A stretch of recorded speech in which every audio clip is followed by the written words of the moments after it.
Hey, we're going to tell you about a film about Latino families united in their love of Harley Davidsons. Kind of interesting, so listen up. But when we come back, we're going to tell you about a film that you may want to check out. It's about biking, but it's an interesting take. It's also about family. Stay with us on The Debrief. Every now and then, The Debrief likes to go off the beaten path and call your attention to something that might not be on your radar screen. So we're going to go off that path today on a Harley. There's a new film coming out we want you to take a look at. It's called Arlistas, An American Journey. Let's look at a clip. It's always like the black sheep of the family. Just like to have fun, man. Most of my relationship last 3 months. I guess I haven't found the right one. I was a little bit of a bookworm as a kid, you know. I guess my brothers would call me a geek, but it paid off. I wanted the bike sleep next to me. And what I did, I bought me one of those little monitors, the one they use for the babies. So I had to keep it in my garage. I put it next to the bike. There's a point when you're riding that your body kind of gets to go to somewhere else. So this is a film that profiles Latino bikers, but apparently in their pursuit of the American dream. The director is Alfredo The Debrief, who's here with us today. Alfredo, welcome to The Debrief. Thank you, David. You say this is a film that anyone can really relate to or connect to. Tell us why. Well, the movie is really about families. And the excuse of the movie is motorcycles, and I don't mean to demean motorcycles, right, because it's a huge component of the movie, but it's really about the dynamic of families that made very conscious choice of being bikers and how that affects them. All right. Now, you were explaining to me earlier that the phenomenon of Latino bikers is not necessarily new, but you just cast a spotlight on them. Explain how this has kind of evolved over the years. I mean, Latino bikers have been around since, you know, World War II. It's really the phenomenon of bikers itself as a lifestyle started, you know? Yeah. And likewise, like there were just African Americans, you know, white folks, everything. Right. You know, Latino bikers started very much there, and they've had, you know, there's families in this film that... Yeah. Sorry. That's right. That's water bottle. Let's go. Who needs water? Go ahead. That have, you know, they've been around since, you know, 5, 6 generations sort of working throughout it. These are families. All right. So are they united by the Latino culture or the bike? Both.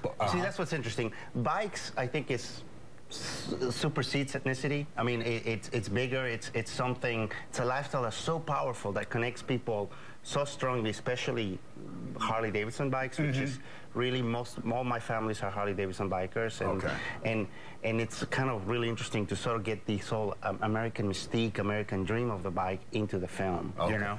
And we should point out Harley supported you in your vision for this film. Absolutely. So you're a graduate of Columbia grad school. You spent 12 years in New York. And you've worked on what, using the word mainstream films, we should point out. I mean, you've done a lot of Sundance work, but let the viewers know some of the other projects you've worked on so they know. Yeah, I did a film that was a small studio film called Nothing Like the Holidays, a holiday film that came out in 08, 09, something. And that starred? Yeah, that was John Leguizamo, Alfred Molina, Alfredo Rodriguez, Luis Guzman, Elizabeth Peña. So what attracted you to this topic and these bikers for the film? You know, I have 3 kids, so...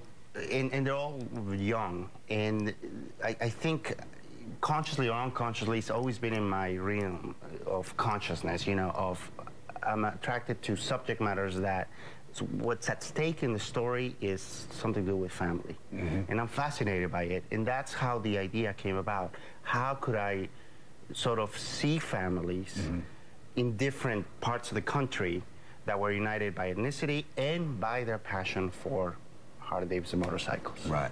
I know one of the families you talk about, I believe, are the Rodriguez brothers, correct? Who were from Brooklyn. Queens, exactly. Queens, exactly. But what's interesting about them, they lost a sister in the first World Trade Center incident where 6 people, I think, were killed. And we don't, obviously, in the public mindset, that one comes behind 9/11, but talk about them, for example, as how you profile them and what drew you to them. Well, you know, what drew me to them is, I think a couple of things. I think they're really charismatic people. Which, you know, I mean, you're in front of the camera. That's really important. They had a story, in their case, a story about reveal how, what was really clear is that that sister was the sort of the tie that binded the family together, and when they lost her, as 4 brothers, they kind of lost their way.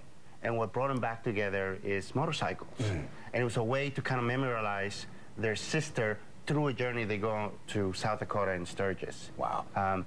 And through that story, what we unfold with them is exactly what happened with their sister, how they found out, and just this huge human drama of what it is to lose a loved one and to lose it at such a random act of violence like terrorism. All right, well, it's an interesting story that people can relate to. Look for it on Mundos, which is a sister station here from Telemundo. It's in English language, and Harlistas, An American Journey. Alfredo The Debrief, congratulations. Thank you. Thank you, David. We'll be back on The Debrief.